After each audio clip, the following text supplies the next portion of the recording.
Welcome to Oregon Voters Digest, the program that brings forward the social and political issues that are important to people living here in the Pacific Northwest. And now, your host, Bruce Broussard.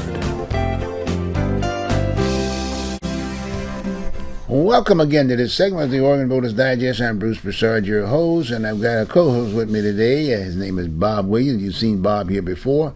Besides that, he's also a veteran. And as you know, this coming weekend, we've got Memorial Day. Memorial Day is going to be celebrated like it's being done on an annual basis, and you can see we have our gear on.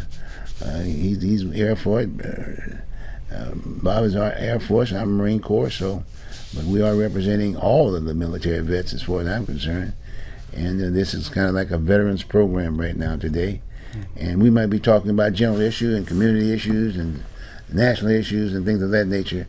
But veterans are very much a part of all of the segments that I mentioned, if not more, for that matter. And in many ways, we're sort of a conservative bunch too. By the way, that's it. It's the gear kind of pretty well expresses the fact, so anyway, this is again, we want to recognize Memorial Day, and to all those veterans that are out there, man, hey, look, man, make sure you get your benefits. They're there for you, very, very much so. And I realize you don't like the idea of standing in line, but I tell you, it's probably the most articulate medium for health care for veterans. And now it includes your family also, too. Right. Family members and this, that, and the other, and there are all kinds of major benefits. And if you're a young person and you're married and you've got kids and you spent your time and you got your DD-214 that recognizes that, your kids can go to school at no cost. No cost. That's a major situation. That's it. And then you've got a doctor on an ongoing basis for the rest of your life. And that can be very, very costly aspect of it. And then you get benefits across the board, but it's well deserved in all due respect because you served. But I want you to know that we're recognizing veterans, and it's always been that way here at the Oregon Voters Digest. And naturally, we're talking about issues across the board, but we're very much involved in those issues. Even from an elected standpoint, you've got many veterans that are elected to office, right? And you see them on an ongoing basis. I mean, and throughout the states, the city councils, and I mean, there are veterans participating, basically, and they're still fighting those wars, and so we want to make sure we respect them and recognize them. And so on this day, take a moment or two and think about family and others, and enjoy, and please consider getting into the VA and registering. All you need is your DD-214. You just give them a call, and I'll give you one number. That's that 911 number, and you just give them that number, and then that's all you need to start off with. Whatever. So I'm looking at the number changes every so often, but it's a VA number. I've got this number right here. But as time goes, I'll give you it right here. It's a 1-877-222-VETS or 8387. 1-877-222-8387, and that's that veterans. I mean, that's that healthcare piece. Everything from PTSD. I mean, all down the line. They've got 110% care, if you will, for you, waiting for you. So with that, what we're going to do today is that we're going to continue on where we left off, for that matter, talking about issues and solutions. And I think that's very, very important, and that's what Bob and I will do. In some cases we'll agree, but we'll agree to disagree. But in all due respect, we're just educating you. We're educating and informing, because that's what it's all about. There are many issues out there, and many of them are involving veterans. That's right. Big time. And some of the major issues that we were talking about last week, same again. We got mental illness, we got that piece. As you know, many veterans, you hear about veterans back east in New York, when that one vet happened to be a Marine and was choking this person that was on the train and wouldn't let go. and in all due respect, just from a PTSD aspect of it, I know that they were arrested and whatever, but as time goes, that PTSD might have had something. There might be something in his history, if you will, that reminded him of something, or whatever. But trust me, we'll find out about it. But that was a veteran. He might have prevented the situation, just reacted, and then and then he's holding on, and all of a sudden he might have had memories of doing something and say, I won't let go, and he just didn't let go, and naturally there was another veteran there that, you could.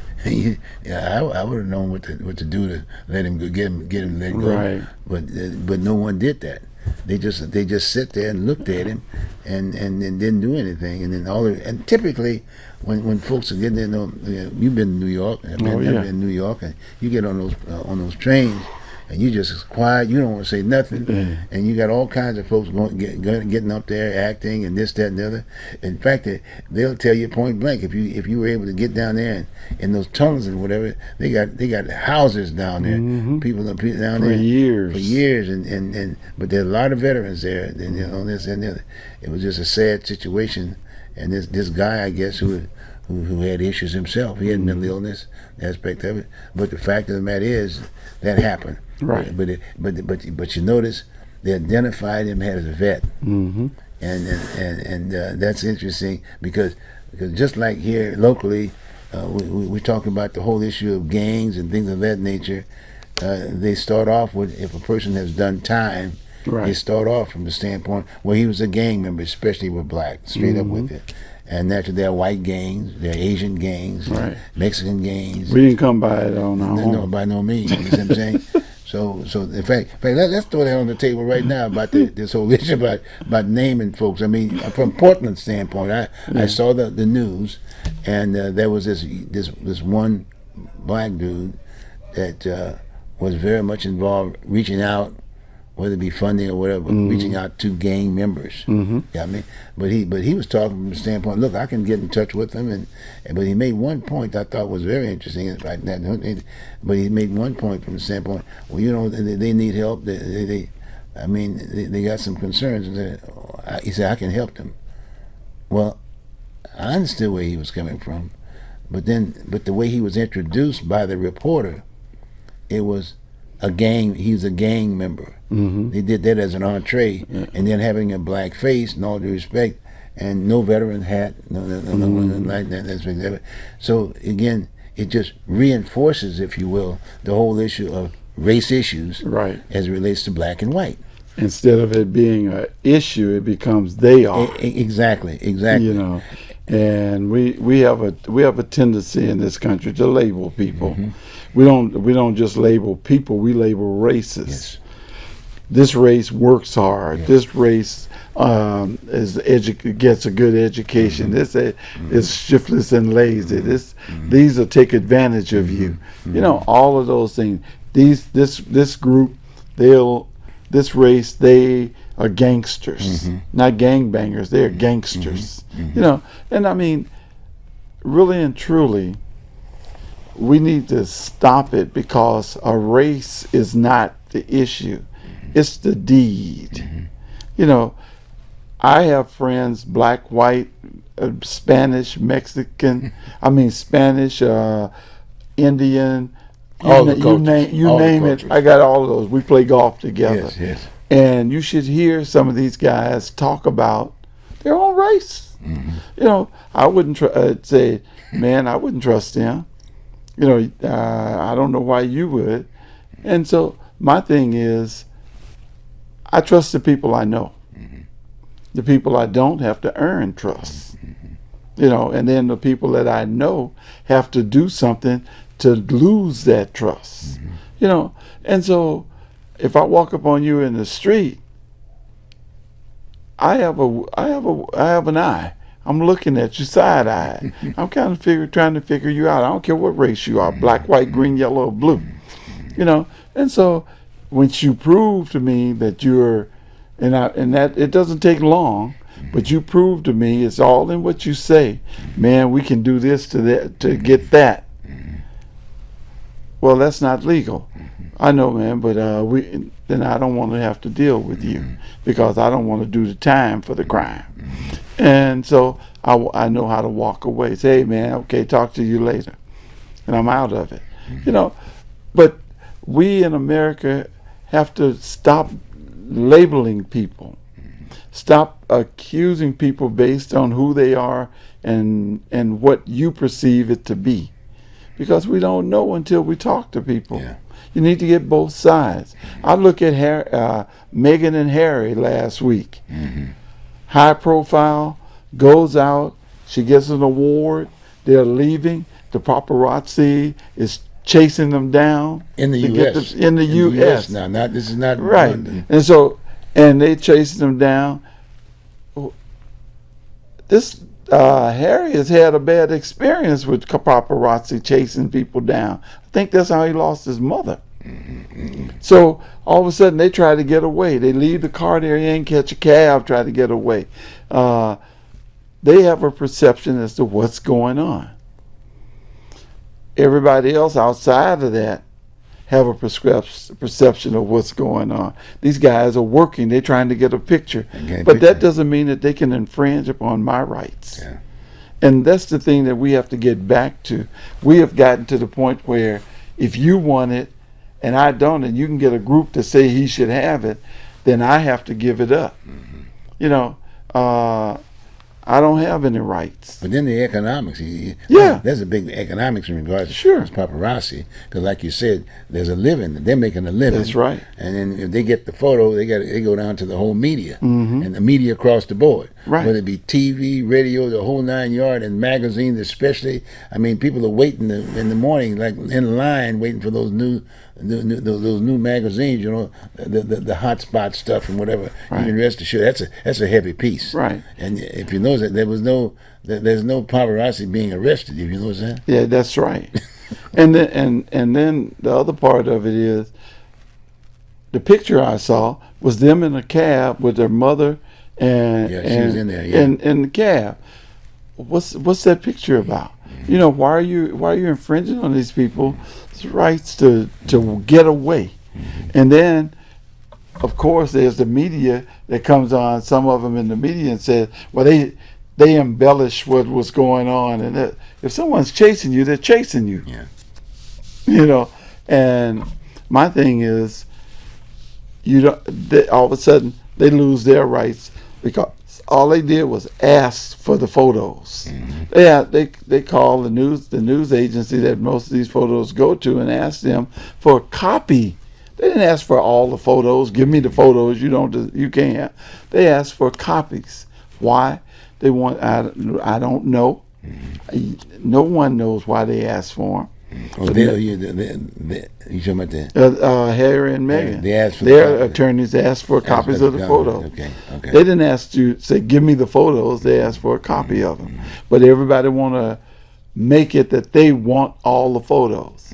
You know, I mean, if you don't read the story and just listen to one side of the story, you really and truly, you're going to get some bad information, because if it's my story, then it's my way. Yeah. You know, and if it's your story, it's your way. And of course, we all know that what I perceive to be right, you might not. You know, but I was thinking about that, like you said, this chasing thing, and like you said, he had a history of his mom. That's how she got killed. Right. Well, you know, what say as part of the solution? Just stop. That's how many cars was it? Was it one car?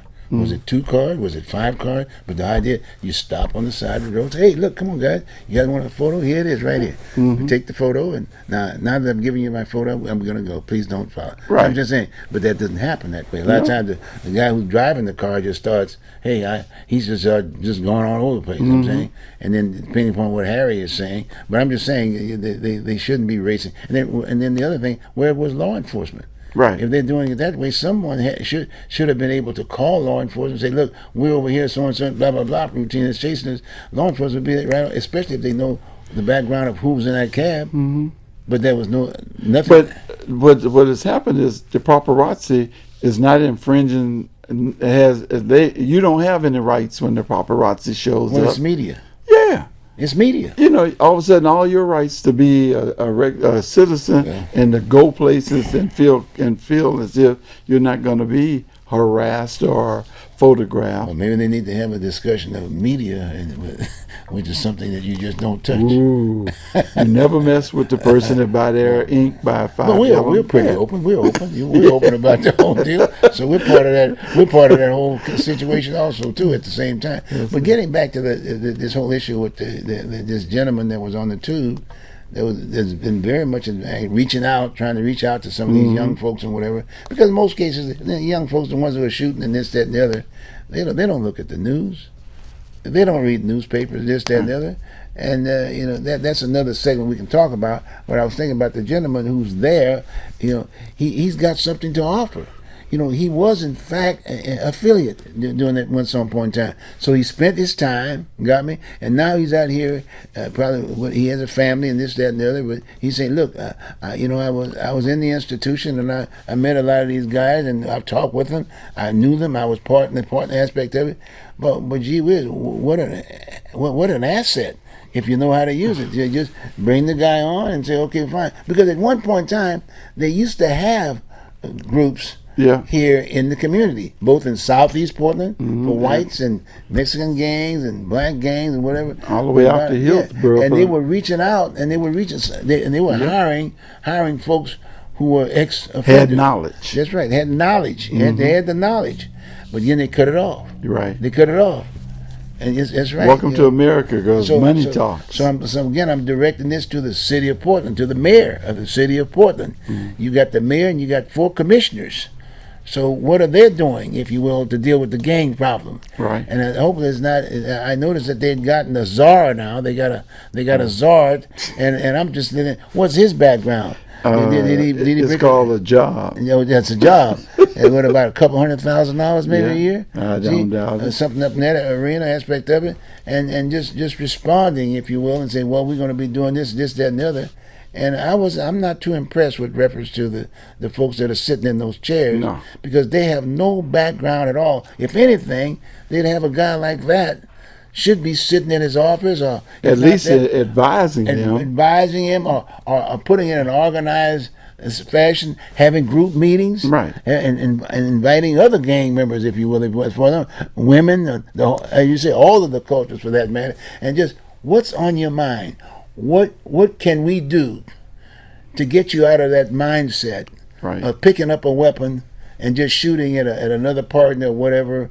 Or are you getting out of are you getting out the joint too early? Maybe. What did you learn when you were in the church? You're supposed to be out. They're supposed to be rehabbing. That's the whole idea of the incarceration, right? The rehab. Right. Then you come back out. And you have to get back in where you were. You got to eat, and if you got a family, you got to feed them. And then if you can't, for instance, I would say one of the things that, are you having any problem being hired? And then from an employer standpoint, most employers don't want to identify if you're a gang member. Yeah. And I think they went through at some point in time, maybe we should have that discussion again. Well, maybe we should. They should either be released and they're ready for society, or they stay there until they get to the point where they can read. The one thing that has always bothered me from Chicago, New York, Philadelphia, Colorado to Portland, those are the places I've lived. And the thing that bothered me the most was most gangs, they don't own anything. Yeah.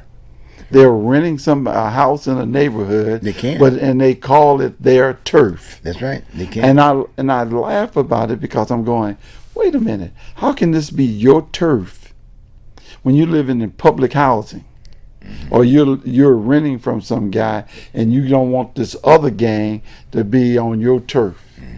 And you shooting each other because they came on your turf. That is about as dumb as a box of rocks. But hey. I mean, so then you got to go down back to the root and say, what's the definition of the turf? You say, right. It's like you said, what's the definition of the turf? Well, we have neighborhoods. We have neighborhood associations. I got my turf. Yeah. You know what I'm saying? I got a street. I'm just saying, but the idea is to have those discussions. Right. What you're just sharing, and if that's a way of getting to the real issue, okay, fine. That's your turf. But wait a minute, what is this shooting thing comes in? Let's talk about that now. Okay. You stepped on my. I talked to. I remember back. I talked to a gang member when I can't think of the name of the association that came from Philadelphia to Portland because they had did something positive in Philadelphia, and they opened a house where they could bring gang members in, have conversations and everything, and try to get them out. And I was talking to one of the gang members, and he told me, he said, "Man, it's just about respect." And I said, "But who's disrespecting you?" "Well, it's like being at a party and a dude step on your shoes, and don't say I'm sorry." Well, you got to make him have that respect for stepping on your shoes, especially if they're new shoes. I said, "Well, wait a minute. When you talk about respect, you want respect from everyone. And let's say there's a white guy at this party, and he steps on your shoes, and he turns around, look at you, and walk away. Do you go shoot him?" I said, "Because that's what you do to the black guy. So why is that? Why is there a difference?" And the one word that you're looking for is respect. He couldn't answer it. But you know what he did? And this is what really, he told me, I saw him about a year later. He told me, "Man, I'm not in the gang anymore." I said, "What?" He said, "No, man, you made sense with what you said." Just that little 3-minute conversation with this guy put something on his mind to make him change. And that's what it is. It's called talking to each other rather than accusing each other and talking down to these young men and women. You just have to ask them the question. I'm like Arsenio Hall. I don't know the answer. That's why I'm asking you the question. Well, it falls right in line with what we were talking about. Yeah. I mean, here's a guy reaching out publicly. Well, bring him on in. Bring him in. I'll tell you what. Now, let's put together a program here and outline what function it might be. Hey, you can work here. What can you accomplish? Can you get the other guys, other people, if you will, and talk to this people? Okay, fine. Hey, here's your salary. Do you have a family? That type of stuff. Put together an organized kind of a group. But don't continue to use the word gang and black right off to start with, or gang and Mexican, or gang and Asian, this, that, and the other. As one would say, okay, fine. You respect that neighborhood like you respect the other neighborhood. But the fact of it is, like you said, communication is key. Communication is key. Why are you carrying? Well, I'm carrying a gun for protection. Protection from whom? I mean, do you call up if you have a problem at home, or someone's shooting at you, this, that, and the other? Do you call law enforcement? Because that's part of the system. That is part of the system aspect of it, and when something happens and that person actually did that piece, you can help that person out, if you will. It's not about snitching on anybody. I mean, I ain't no snitch. What is a snitch? A snitch is, throughout time, we've had people that cared about where they lived or the people they were with, that they told on other people that wanted to come in and be disruptive. So it's not snitching when you're helping. I grew up on the south side of Chicago in the projects, and there was a word, you snitches get stitches. But back then they weren't shooting you, but they would beat your butt. And eventually that stopped because the neighborhood began to change. And one of the things that happened is that they stopped saying snitch and started saying talk about. Stop talking about it. If you know about it, shut up. And so people began to write about it. They would leave it at the library, and it's funny but it's all kind of ways to get the message out there. And you don't have to. The one thing I've found is you don't have to give a name, because most of the time you don't know the name, but you can talk about the incident and what can we do to improve the situation rather than accuse someone of the situation. How do we improve this? We got gun violence. The number one killer of young people today is not disease, it's gun violence. I was looking at the news and I'm like, what? You know, I was talking to one of my family members live in Mississippi, and another one lives in Illinois, and they were telling me, say, man, Portland's all over the news. Yeah. You still living there? You know, and I used to talk about Portland and the surrounding area. Man, let me tell you, why did you stay there, Bob? I was getting away from the violence. Well, when you stop educating people, when you start making life hard for a group of people, when you begin to disenfranchise people, they wanna live too, and they want to live like you. And when they find out that they can't get what you have because you're holding them back, the violence starts. Yeah. And it's sort of an acceptance thing too, with reference to communities. Mm-hmm. You know, too often, for instance, in the Portland area, aspect of it, the moment you mention north, now it's northeast, northeast. You got me? And the majority of the occupants or residents in North Portland are not black. That's right. Never have been. And the majority now in Northeast Portland is getting to be is not black, if you will. And so the one, that's the recognition. Now then you start thinking about, look at the education system that we have. The education system is key to this whole thing, because Portland public schools has been sort of an acceptable kind of a thing with reference to education, by saying it's the poorest school and it's the most failures in the Portland metropolitan area, Portland public school. And well, wait a minute, something's wrong here. But yet and still, they've got the largest budget. For what? And they've made all kinds of what are they doing for the kids? What are they doing? Right. Well, if you sent, I said this when I graduated in 1973. I said, Portland public schools are the worst looking schools I've seen in a long time. You walk in and they were from the 40s and 30s. Yeah. I live in Clackamas, and the first thing, and what happened out there, Canby, they went in and made, instead of it being a regular high school, they went in and revamped that and made it a campus. Estacada, they did that. Came into Lake Oswego, Westland. They and then now Portland has begun. But I go into the schools in Portland, and I'm like, who put this together? I mean, Portland public schools are just a place to house people for a time to get them off the street. Is the way I look at it.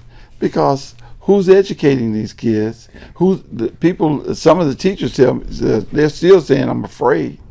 I don't want to upset a student, because you don't know what's going to happen.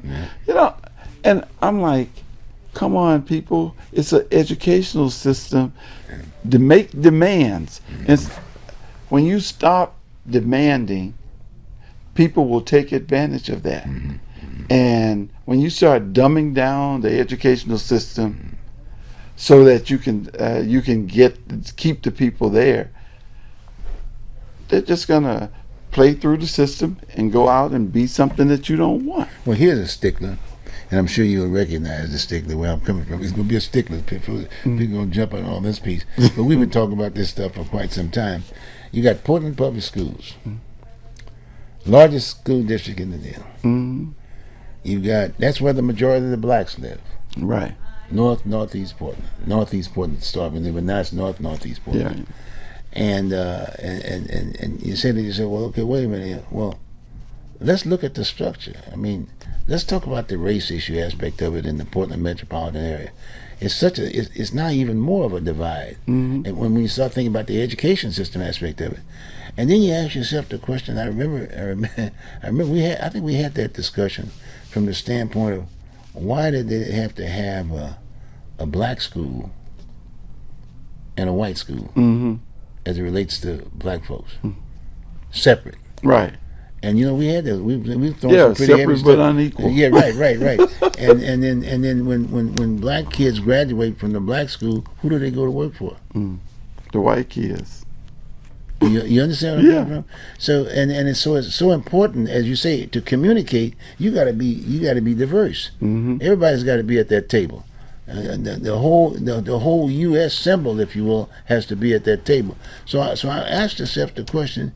Now, what's the name of the school? I'm thinking about with Tony, baby. SEI. The SEI aspect of it. You know what I'm saying? And you look at his background. He was an athlete. Right. You know what I mean, he went to Jefferson. and Ray Leary, right? Yeah. You know what I mean? And then, but yet and still, they've encouraged him and motivated him to have that school. If, as far as I'm concerned, they should. If he was that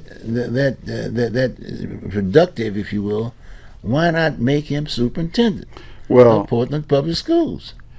What happened to that? Well, Tony is kind of to me, and I don't know him as well as I know him. He see me, I see him. We know who each other is. But the thing is, Tony is more of a hands-on. He was a hands-on type of person at that time, and he saw a way.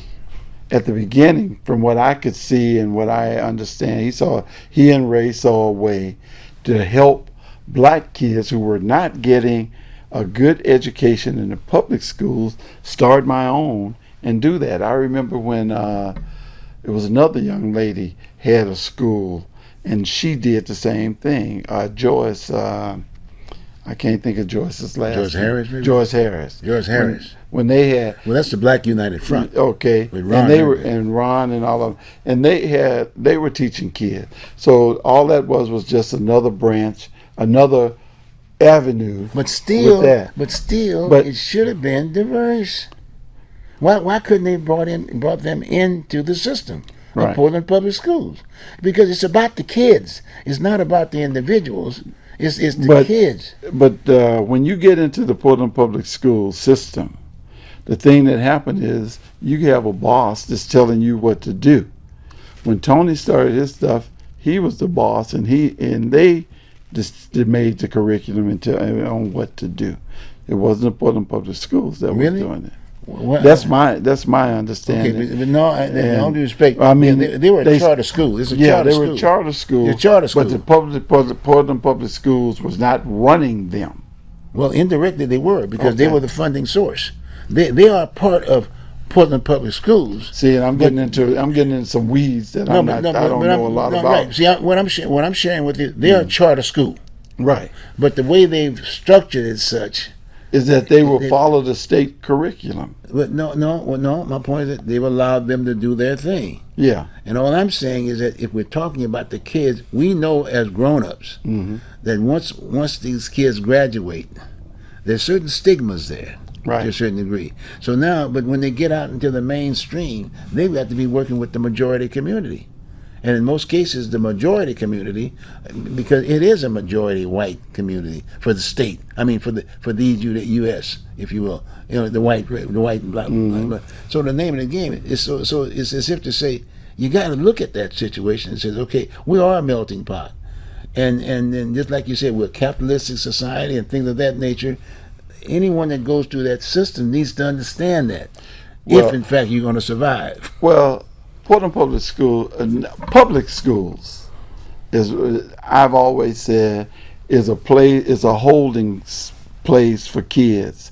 You go, and if you want to learn, you can learn. If you come with no structure, it's not a place that's going to give everyone structure. But that's not what it was supposed to be. It was I know. supposed to be the I'm best. just telling you what it is. What's going on? What I see today, Okay. and the other part of that is. Now I want to say this and not offend people. No, it's not about offending. We're talking about education. And the white kids, whether they go to public school, private school, or whatever school, I want to know why their parents are looking at it. I think a lot of them in a different manner. Yeah. They're looking at it as, why am I going to pay money for this black kid to compete with my kid. So leave them in public school. I'm putting mine in private school where they're demanding more of them. Make sense? Now Tony and them demanded more.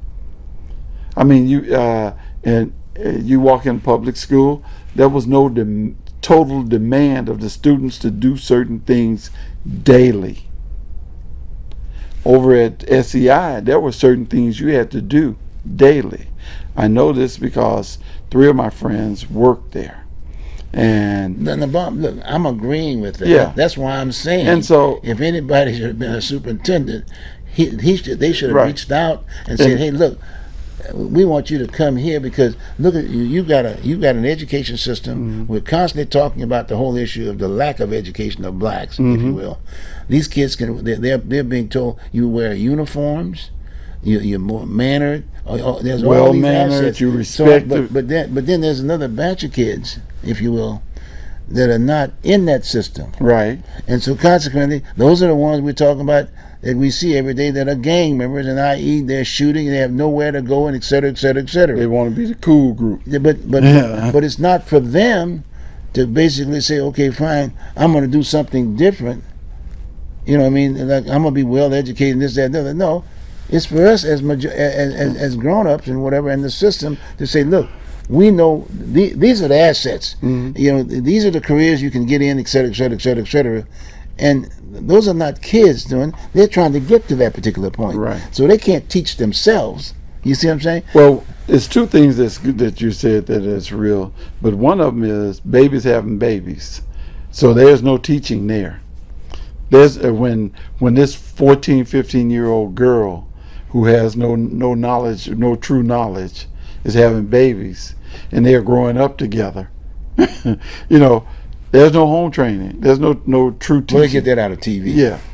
Oh, that's right. That you become a latchkey kid. Visual in the music world. And if grandma and all of them is not helping, you got a problem. Yeah. So that's one. So you sending this child with no home training to grade school. Right. And that's where the training has to begin, in grade school. Now the teacher is trying to teach them something, but they got a discipline problem. So how do you get rid of your discipline But they problem? still have parents. But I mean, I'm telling you, the parent comes they to went the through the school. same system. The parent comes to the school, and they look at the teacher and tell them, "Hey, you can't tell my child that." Yeah, that's true.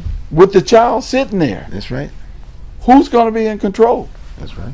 But I'm still saying, the point I'm making is that SEI basically Didn't have that. No, they don't have that because they're not reaching out into that piece. Well, they brought in the kids. I know I had a niece and a nephew that went through SEI. Yeah. One's a doctor. My niece is a doctor now, and got her doctorate, I should say.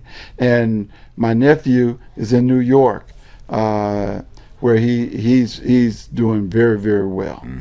And so SEI was that foundation for them. I'm agreeing And with. I know that, but I'm saying in Portland Public School, where's the foundation? And that's what you're saying. Tony need to come over to make to help put the foundation.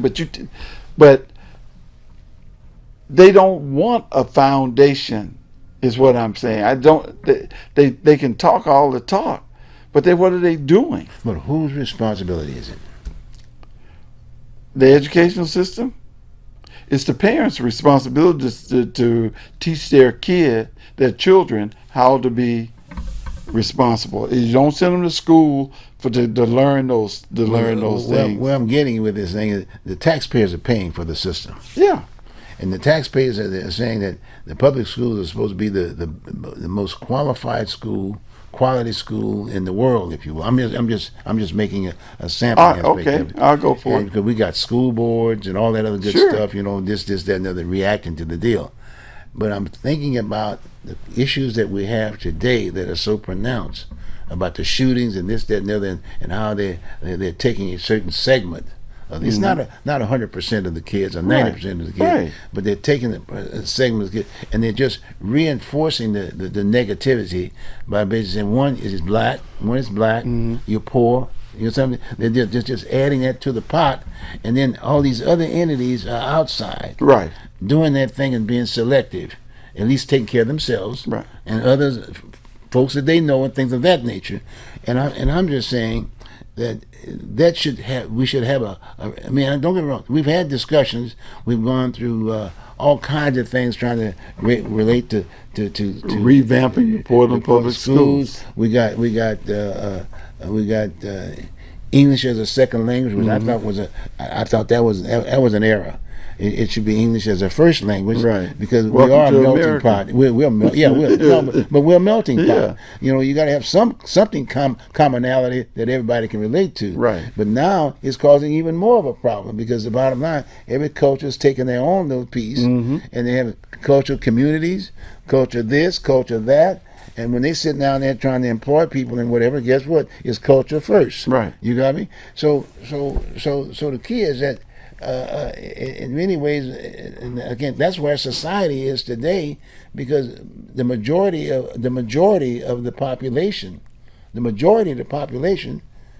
are just sitting there looking at all of these issues and whatever, but they may have a couple of dollars that they can live outside of the area that they've identified as the worst area. Right. But as time goes, now all of a sudden you're reading about they're getting ready to leave. Yeah, well, that because that area is not stationary, it's moving. I mean, I'll give you a perfect example. Yeah, When I moved to Clackamas, I very seldom saw a black person.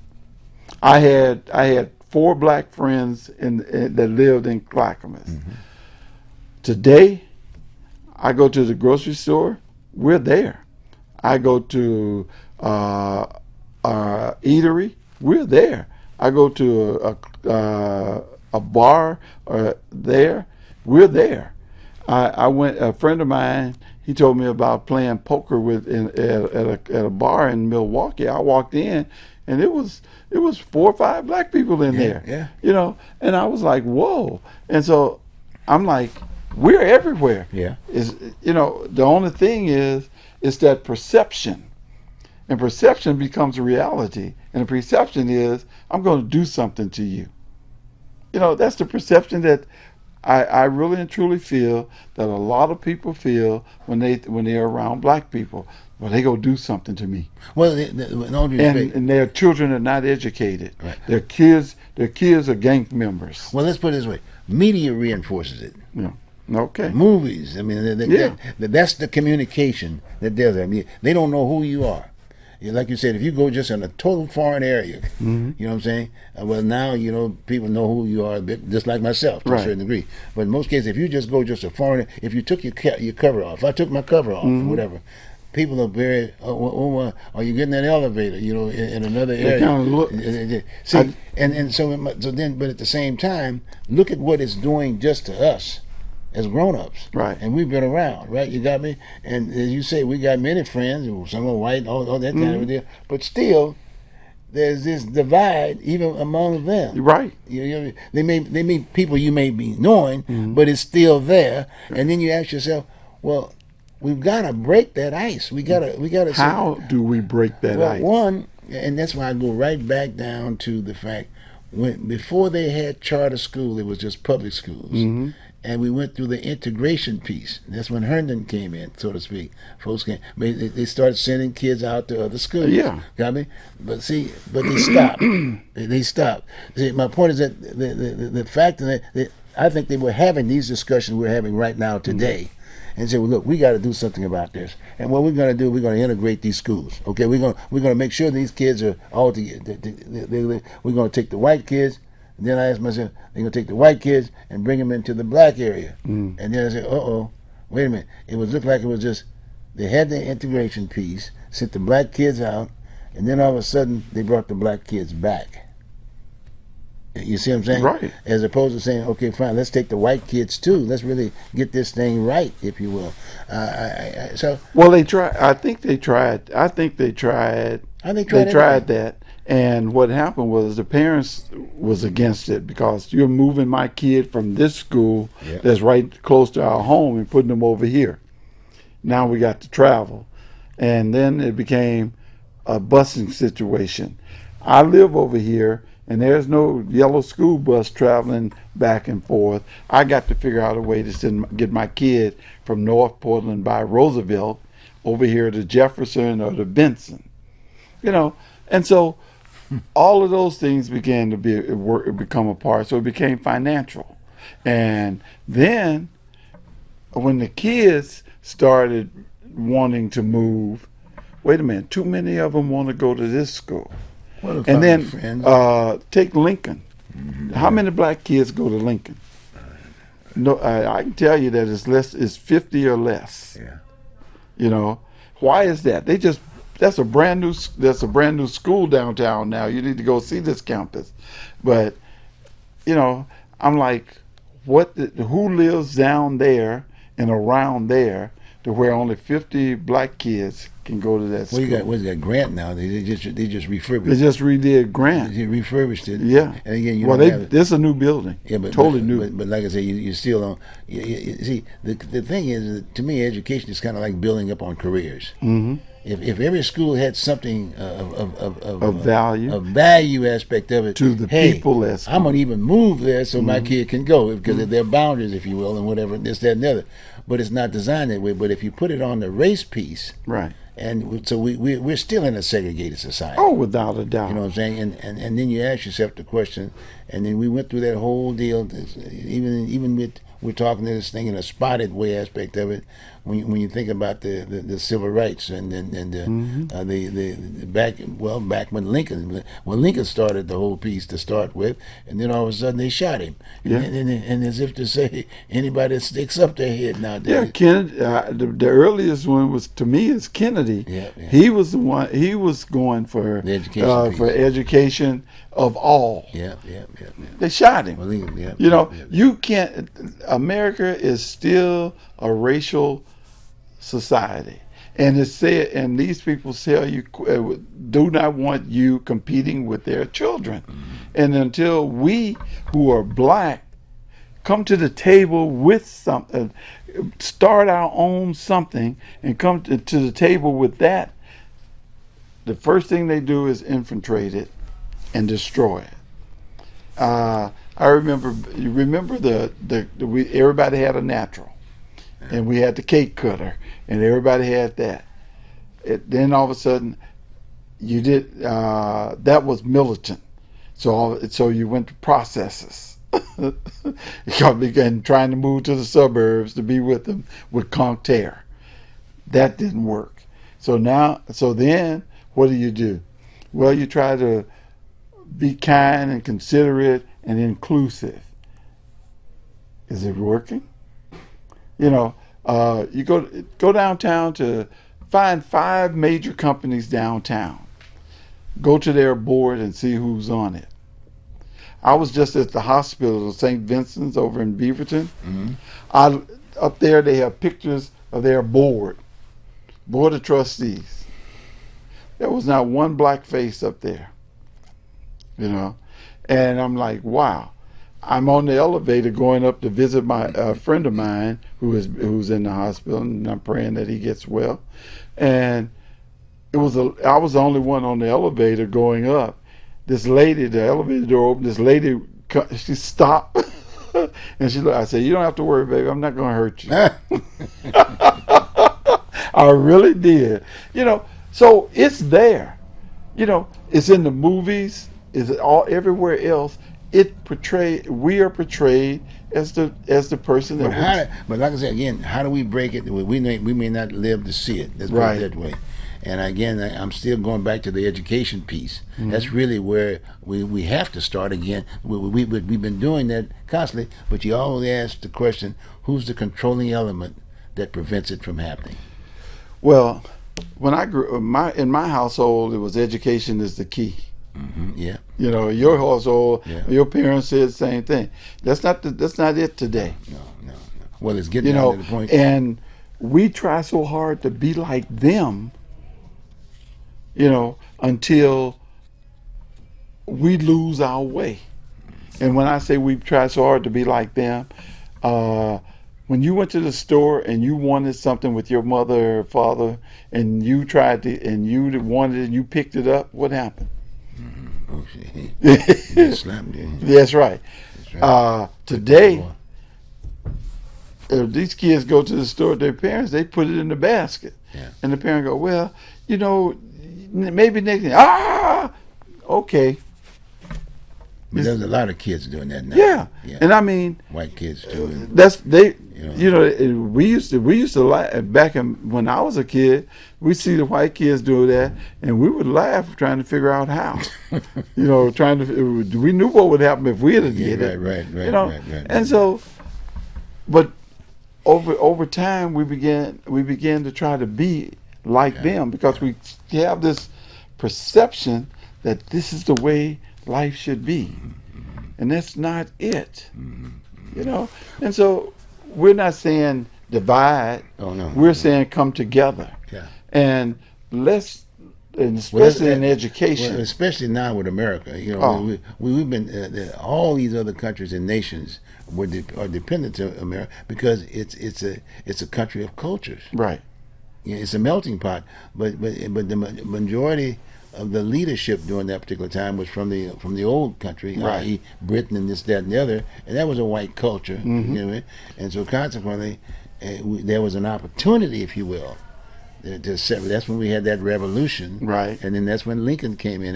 There was an opportunity there, but I think that culture that was leading that charge were very much involved in basically saying no way kind of a deal. But we're still fighting it. But at least we're sitting up here discussing it. We're having the discussion. And so my point is, we got about another 6 minutes. But I wanted to say that in no way was I trying to enlighten what aspects SEI brings to the table. It's awesome.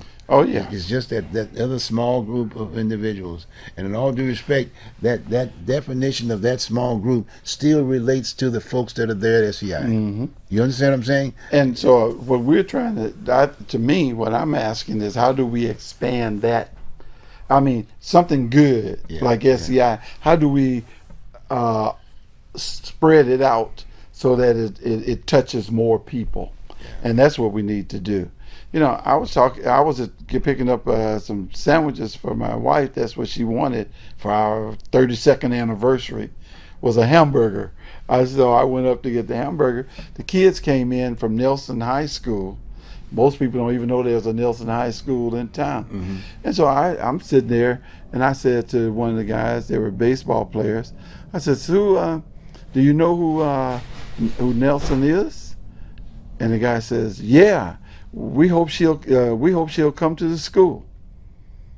And I said, "Oh, okay. So she's still alive?" He said, "Yeah, and she's a Supreme Court justice." And Nelson is? I don't want to mess up her first name. Arlene Nelson is the Supreme Court justice. But Nelson is? Supreme Court justice for Nelson is? High school. Nelson is? Black. Okay. You're getting me there. I've always learned to follow it. But that's what we're talking about. Yeah. I mean, but then Nelson is married to? I ain't gonna say it. A white guy. Yeah. Okay, good. So, but he's, No, but still, I'm just still saying. But you notice how I'm taking that approach aspect, because that's the way people are thinking along that line. Right. Rather than looking at her diploma, the degree, and this, that she had to be qualified, right? You right. Got me? And still saying, well, it was an affirmative action kind of a deal. Got my point? Well, to knock off what's the other Supreme Court? Clarence Thomas. Yeah. So that's you don't see. Well, I can tell you personally, because I know her. She's no Clarence Thomas. And we talk about McDaniel High School. Yeah. Most people didn't know who McDaniel was. That's right. Who is Mac? Well, you didn't realize he was a principal in Portland. For me, I got a good education because he and my mother-in-law were great friends, and his wife. They all used to hang together, as you say, and so I got the education there. I've been privileged. He's a white guy? No, he's black. Oh, okay. He's black. I'm just throwing. Yeah, I know that. No. Well, this has been quite a conversation, and hopefully we'll encourage the viewing audience to do the same thing. Right. Talk about this situation here, because you got grandkids, you got mothers, you got fathers out there, you got mothers to be. Right. There's all of us for that matter. But my point is that Bob and I are of age now. We've had all of these experiences and exposures, and yeah, you know, to a certain degree, we've successful in our own right. We still relate across the board aspect of it, but the issue is still at the table, but there's a certain segment of responsibility and acceptance of that responsibility, and that's what this discussion was all about. And the fact that we are aware of it, and we want folks to talk about it, because we want to reach out, if you will, to some of these young men who, let's say, for instance, for whatever reason, grew up in an area of crime or whatever, but they spent that time and they're back out here now. They've got families, and these folks have grandmothers, they've got relatives, if you will. See, and you can't just throw them under the rug and let them just justify a criminal justice system. That's where I'm coming from. Yeah, they've learned something from the negative. They've moved. They had to serve time. Now they're in the positive area of their life, and they want to give back. That's right. Or want to help, so no one else has to go through what they went through. They want to raise their kids too. And they want to raise their kids too. They got wives, and you know, they got kids. They got, you know, they want to. They want to be part of the community and stuff of that nature. So it's very important that we have these kinds of discussions. Without a doubt. So this has been just great that we've had this, and Bob and I are going to continue to do these kinds of things, because these are issues that they're very important issues, and that we need to have those discussions. And he's well read when it comes to media, and like myself, you know, we're both addicted, if you will, to the media, and was this, that, and the other. But the bottom line is that we need to have. I don't see those. I see those discussions. You know, you see talk show hosts and this, that, and the other. But I want to just start focusing. When we mention Portland Public Schools, it's not about a negative. It's about what can we do to get in and start solving some of these issues. Right. And you can't do it if you don't say something. If you have ideas, they're no good if you take them home. Right. You have to expound on them and talk to people about them, and find out where you can spend some time getting people together to do these things. Okay. Well, hey, with that, we're gonna leave you, and we will be back next week, and we'll have these discussions, and hopefully you'll do those same just discussions with your neighbors, with your relatives, with the young people that are out there looking for something, whatever. Go down there and look at SEI and talk to Tony Hobson. He'll sit down and chat with you about the activities that they have at that particular school, and the successes that they've had. It's a good deal. And I'm not just talking about black folks going. I'm talking about white folks and go over there too. Anybody for that matter. They do a heck of a job, and I just wish that they are charter school. I wish that charter school was part and parcel of the Portland Public Schools. They are, but they're not as far. Yeah, I wish they could expand that to different areas of the city. Although they do have some of their teachers in different schools around. Take care. Have a good one. We'll see you next week. Take care.